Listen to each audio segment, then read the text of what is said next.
บนโซเชียลแชร์เตือนให้ระวังอย่าปิดไฟเล่นมือถือเพราะเสี่ยงเป็นต้อหินหนักสุดถึงขั้นตาบอดชัวร์เหรอเรื่องนี้ถ้าจริงก็ควรรีบบอกเตือนกันแต่ก่อนจะแชร์ต่อต้องเช็คให้ถูกชัวร์ศูนย์ชัวร์ก่อนแชร์สำนักข่าวไทยอสมทจึงเดินทางไปสอบถามกับจักษุแพทย์ครับปิดไฟเล่นมือถือเสี่ยงเป็นต้อหินหนักสุดถึงตาบอดได้นี่จริงไหมครับจริงครับแต่ไม่ได้เป็นในทุกคนจะเป็นเฉพาะในคนที่มีลักษณะของมุมภายในลูกตาแคบกว่าปกติเพราะว่าปกติแล้วในลูกตาเราจะมีการสร้างน้ำขึ้นมาหล่อเลี้ยงให้สารอาหารภายในลูกตาและก็มีการระบายออกซึ่งท่อระบายหรือรูระบายออกของน้ำที่หล่อเลี้ยงลูกตาจะอยู่บริเวณมุมตาระหว่างส่วนที่เป็นกระจกตาและม่านตาที่ถ้าเล่นมือถือในห้องที่มืดจังหวะที่ภาพหรือแสงจากมือถือน้อยรูม่านตาเราจะขยายแต่เมื่อความสว่างสูงขึ้นจะทำให้รูม่านตาหุบสลับกันตลอดเวลาเพราะฉะนั้นในคนที่มุมตาแคบบางครั้งการเปลี่ยนแปลงของรูม่านตาจากแสงต่างๆอาจจะทำให้มีการเปลี่ยนแปลงของมุมในลูกตามันอาจจะไปปิดบังรูระบายน้ำหล่อเลี้ยงลูกตาซึ่งจะมีผลทำให้ความดันในลูกตาสูงขึ้นคนไข้ก็อาจจะรู้สึกปวดตา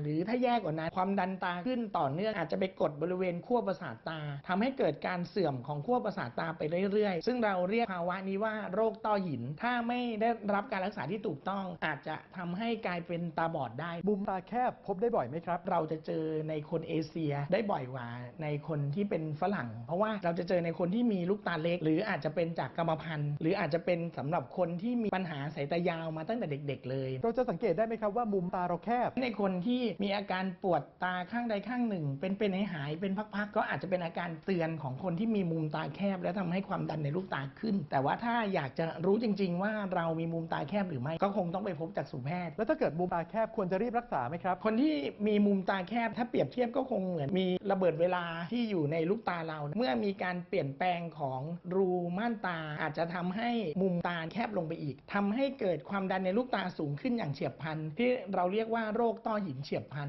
ซึ่งอาจจะเกิดในวันไหนก็ได้จะทำให้คนไข้มีอาการรู้สึกปวดตามากถึงขั้นคลื่นไส้อาเจียนแล้วก็ตาข้างนั้นมักจะมัวลงเพราะฉะนั้นถ้าใครที่อยากจะป้องกันไม่ให้เกิดต้อหินเฉียบพลันจักษุแพทย์จะใช้วิธีฉายเลเซอร์ที่บริเวณม่านตาให้ก็จะป้องกันการเกิดต้อหินเฉียบพลันจากมุมตาที่แคบได้ต้อหินกับต้อหินเฉียบพลันต่างกันยังไงครับโรคต้อหินโดยทั่วไปจะแบ่งออกเป็น2กลุ่มใหญ่ๆคือกลุ่มที่เป็นเรื้อรังก็คือความดันในลูกตาค่อยๆสูงขึ้นพวกนี้บางทีคนไข้ไม่รู้สึกตัวเลยเป็นสาเหตุตาบอดอันดับ1ของคนไทยและคนทั้งโลกอีกกลุ่มหนึ่งก็คือกลุ่มที่เกิดการเปลี่ยนแปลงอย่างเฉียบพลันของมุมตาพวกนี้จะมีอาการความดันในตาขึ้นสูงอย่างรุนแรงและก็รวดเร็วภายในเวลาไม่กี่ชั่วโมงคนไข้ก็จะตามัวแล้วก็ปวดตาแล้วก็มีคลื่นไส้อาเจียนร่วมด้วยต้อหินพบมากในช่วงวัยไหนครับโรคต้อหินสามารถเป็นแต่กำเนิดได้ไปจนถึงผู้สูงอายุแต่โดยทั่วไปเราจะพบบ่อยในคนที่มีกรรมพันธุ์เป็นโรคต้อหินในครอบครัวหรือในคนที่อายุเกิน40ปีขึ้นไปแต่แพทย์ก็เตือนว่าปิดไฟเล่นมือถือเป็นสิ่งที่ไม่ควรทำนะครับการดู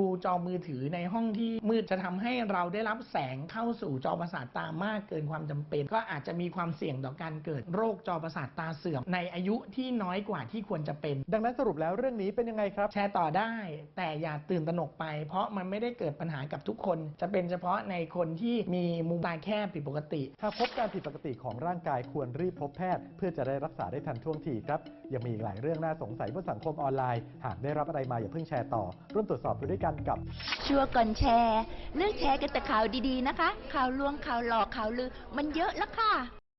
สนับสนุนโดยกองทุนพัฒนาสื่อปลอดภัยและสร้างสรรค์